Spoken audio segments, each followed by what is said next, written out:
شروع اللہ کے نام سے جو بڑا مہربان نہایت رحم والا ہے۔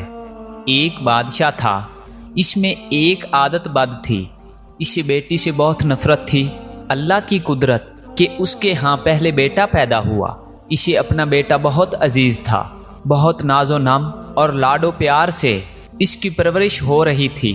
چند سال بعد ملکہ پھر امید سے ہو گئی۔ ولادت کے دن قریب تھے، لیکن بادشاہ سلامت کو کسی دوسرے بادشاہ کی دعوت پر ملک سے باہر جانا پڑا۔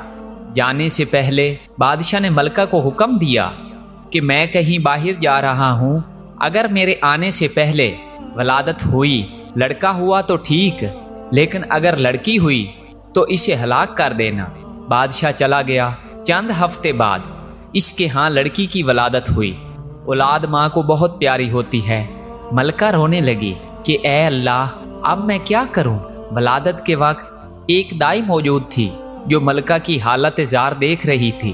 اللہ نے اس کے دل میں رحم پیدا کیا۔ اس نے ملکہ سے کہا، اے ملکہ، آپ دل چھوٹا مت کیجیے، میں یہاں سے سب کے سامنے بچی کو ہلاک کرنے کے بہانے لے جاؤں گی، پر میں یہاں سے اسے اپنے گھر میں لے جا کر پالوں گی۔ اگر آپ کسی طرح سے بچی کے لیے خرچ وغیرہ بھیجتی رہیں گی تو آپ کی بچی خوشحال اور آسودہ ہوگی، وگرنہ مجھ غریب کو جو نصیب اسے بھی پالنے کی کوشش کروں گی۔ ملکہ نے کچھ سونا چاندی زیور وغیرہ بچی کے واسطے تھما دیے، بچی کو اس کے حوالے کیا۔ محل میں یہ بات پھیلائی گئی کہ دائی نے بچی کو لے جا کر ہلاک کر دیا ہے، جبکہ دائی نے شہزادی کو اپنے گھر لا کر پورے ناز و نام سے اس کی پرورش شروع کر دی۔ جب بادشاہ اپنے سفر سے واپس آیا تو اسے یہی احوال سنایا گیا کہ آپ کے جانے کے بعد بچی کی ولادت ہوئی اور آپ کے حکم کے موجب اسے ہلاک کر دیا گیا۔ بادشاہ اپنی بد عادتی کے باعث خوش ہوا۔ دائی نے لوگوں کے سامنے شہزادی کو اپنی نوازی ظاہر کیا۔ کبھی کبھار بادشاہ سے چھپ چھپا کے شہزادی کو لاتی اور ملکہ اپنی بیٹی کو دیکھ کر اس کی ممتا کو کچھ قرار ملتا، اور وہ دائی کو سونا چاندی اپنی بیٹی کی نگہداشت کے واسطے دے دیا کرتی۔ چونکہ شہزادی کی پرورش اپنے طریقے سے ہو رہی تھی، اس لیے خوب قد کاٹ نکالی، خوبصورت تھی ہی، اس لیے جوان ہوتے ہی دنیا کے سامنے شہزادی نہ ہوتے ہوئے بھی شہزادیوں کی طرح دکھنے لگی۔ ایک دن بادشاہ کی سواری شہر سے گزر رہی تھی۔ اسی وقت شہزادی اور دائی بھی اسی راستے سے گزر رہی تھی۔ بادشاہ کی نظر شہزادی پر پڑی۔ پوچھا، یہ کون ہے؟ وزیر نے کہا، یہ اس بیچاری عورت کی نواسی ہے۔ بادشاہ نے حکم دیا، مجھے یہ بہت پسند آئی ہے، کل اس کے گھر میرے لیے رشتہ لے کر جانا۔ چونکہ حقیقت کا تو کسی کو پتہ نہیں تھا، اس لیے دوسرے دن وزیر، وکیل وغیرہ دائی کے گھر بادشاہ کے لیے اس کی نواسی کا ہاتھ مانگنے گئے۔ اب دائی کے اوسان خطا ہو گئے کہ یا اللہ، اب کیا کروں؟ اس نے صاف انکار کرتے ہوئے کہا، میں ایک غریب ہوں، میری نواسی بادشاہ کے لائق نہیں، اور نہ ہی بادشاہ کا کسی غریب سے رشتہ جوڑنا صحیح ہے، اس لیے دوبارہ اس سلسلے میں میرے گھر مت آئیے گا۔ بادشاہ خود تو نہیں آیا، لیکن دائی کے گھر رشتے کے لیے بہت سے بندے بھیجے۔ سب نے دائی کو بہت منت سماجت کی، لالچ دیے، دھونس دھمکی دی، لیکن دائی ٹس سے مس نہیں ہوئی۔ تب بادشاہ نے حکم دیا کہ دائی کو پکڑ کے خوب سزا دے دو تاکہ وہ رشتے کے لیے مان جائے۔ سپاہی دائی کو پکڑ کر بادشاہ کے سامنے لائے اور انہوں نے اسے خوب کوٹ کوٹ کر پیٹنا شروع کیا۔ سپاہیوں نے دائی کو کپڑے کی طرح نچوڑ کے رکھ دیا۔ بیچاری پہلے سے ہی 2 ہڈیوں پر تھی، اتنی مار برداشت نہ کر سکی اور بادشاہ کے سامنے چیخ پڑی، بادشاہ سلامت، یہ کوئی اور نہیں بلکہ آپ کی بیٹی ہے۔ میں نے اسے ہلاک کرنے کے بجائے لے جا کر اپنے گھر میں اس کی پرورش کی ہے۔ اب بادشاہ کو احساس ہوا وہ کیا غلطی کرنے جا رہا تھا۔ خدا نے اسے گناہ عظیم سے بچایا۔ وہ اور زیادہ غصے میں آ گیا۔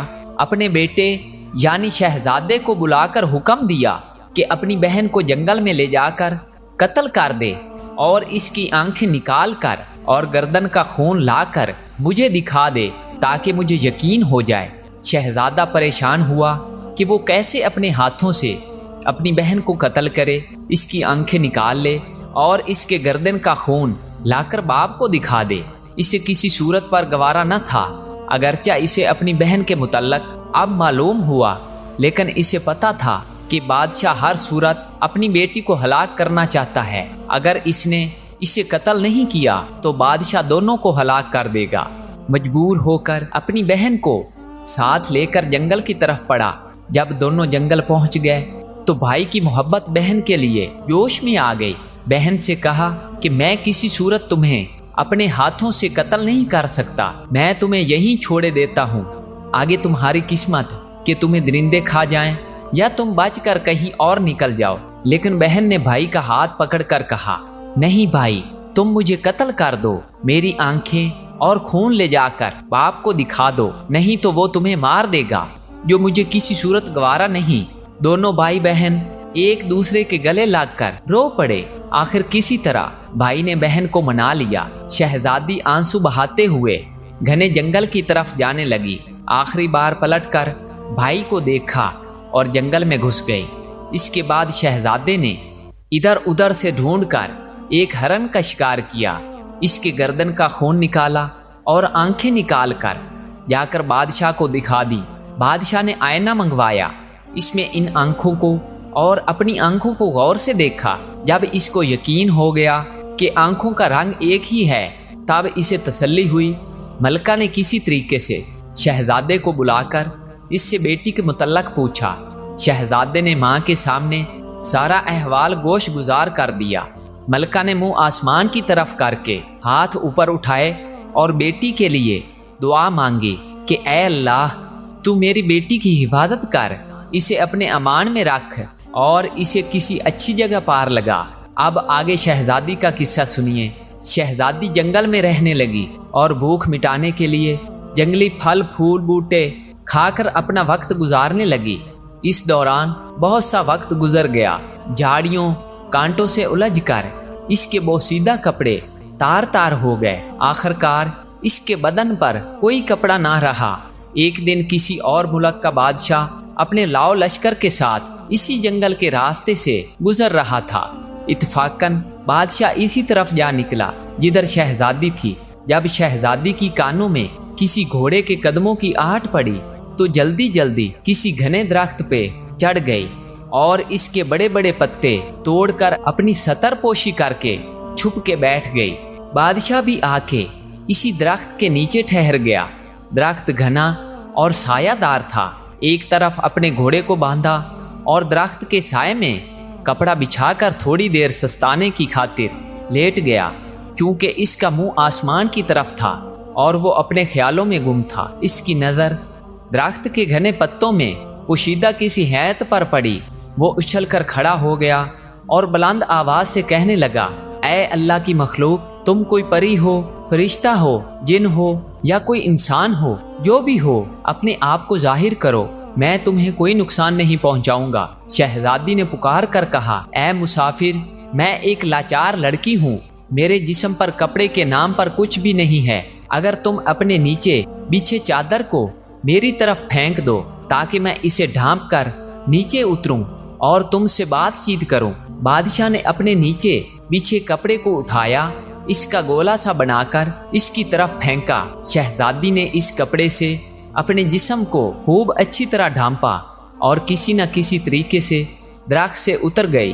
جب بادشاہ نے شہزادی کو دیکھا تو اس کے حواس گم ہو گئے۔ اس کے پورے ملک میں کوئی اتنی خوبصورت لڑکی نہیں تھی۔ پورے دل و جان سے شہزادی پر فریضہ ہو گیا۔ جھٹ شہزادی سے کہا، میں ایک بادشاہ ہوں، اگر تم برا نہ مانو تو میں تم سے شادی کر کے تمہیں اپنی ملکہ بنانا چاہتا ہوں۔ اندھا کیا چاہے دو آنکھیں۔ شہزادی نے حامی بھری، وہ بھی ایک ایسا بندہ چاہتی تھی جو اسے عزت دے۔ بادشاہ خوشی خوشی شہزادی کو لے کر اپنے ملک روانہ ہو گیا۔ اپنے ملک پہنچتے ہی بادشاہ پہلے وزیر کے گھر جا پہنچا اور اس سے کہا، ایسا سمجھو کہ یہ تمہاری بیٹی ہے، میں کر رشتہ مانگنے آؤں گا اور شادی بیاہ رچا کر اپنی امانت یہاں سے اپنے محل لے جاؤں گا۔ وزیر نے آداب بجا کر کہا، بادشاہ سلامت، آپ پوری طرح سے تسلی رکھیے، یہ آپ کی امانت ہے، اور میری بیٹی، جب آپ کا دل چاہے اسے بیاہ کر لے جائیے۔ بادشاہ شہزادی کو وزیر کے گھر چھوڑ آیا۔ اگلے دن وکیل قاضی بادشاہ کے رشتہ لے کر وزیر کے گھر آ پہنچے۔ وزیر نے رشتے کے لیے ہاں کر دی۔ 1-2 دن بعد منگنی ہو گئی۔ بادشاہ شہزادی کے عشق میں سب کچھ بھول چکا تھا۔ جلد ہی شادی کا نیوتا بھیجا اور شہزادی کو بیاہ کر اپنے محل لایا۔ بادشاہ اور شہزادی اپنے شادی سے بہت خوش تھے۔ اس دوران بادشاہ نے شہزادی سے اس کے متعلق کچھ نہیں پوچھا تھا۔ چند سال بعد اس کے ہاں بیٹی کی ولادت ہوئی۔ بادشاہ بہت خوش تھا۔ اس نے شہزادی سے، جو اب ملکہ بن گئی تھی، پوچھا، اب جب کہ اللہ نے ہم دونوں کو اولاد نرینہ سے نوازا، تم اب ایک بیٹے کی ماں بن گئی ہو، اب مجھے بتاؤ کہ تم کون ہو، کسی کی بیٹی ہو اور کس جگہ سے تمہارا تعلق ہے؟ شہزادی نے کسی طریقے سے بادشاہ کو ٹال دیا۔ ماہ و سال گزرتے چلے گئے۔ بادشاہ کے ہاں دوسرے بیٹے کی ولادت ہوئی۔ بادشاہ نے دوبارہ شہزادی سے وہی سوال دہرایا۔ شہزادی نے پھر بادشاہ کو ٹال دیا۔ آخر کار ان کے ہاں جب تیسرے بیٹے کی ولادت ہوئی تو اس موقع پر بادشاہ نے شہزادی کی حقیقت معلوم کرنے کے لیے بہت دباؤ ڈالا۔ آخر کار شہزادی مان گئی اور بادشاہ کو حقیقت بتائی کہ وہ فلاں ملک کے بادشاہ کی بیٹی ہے۔ بادشاہ کو کس طرح بیٹیوں سے نفرت تھی، اس نے کس طرح مجھے مارنے کا حکم دیا اور دائی نے مجھے کس طرح بچا کر اپنے گھر میں میری پرورش کی۔ بادشاہ نے کس طرح مجھے دیکھا، پھر کس طرح اپنے بھائی کے حوالے گھر کے قتل کرنے کا حکم دیا۔ میں اس طرح جنگل میں خوار زندگی گزارنے لگی۔ وہاں تم نے مجھے دیکھا، مجھے اپنے ساتھ لے کر آئے اور مجھ سے شادی کی۔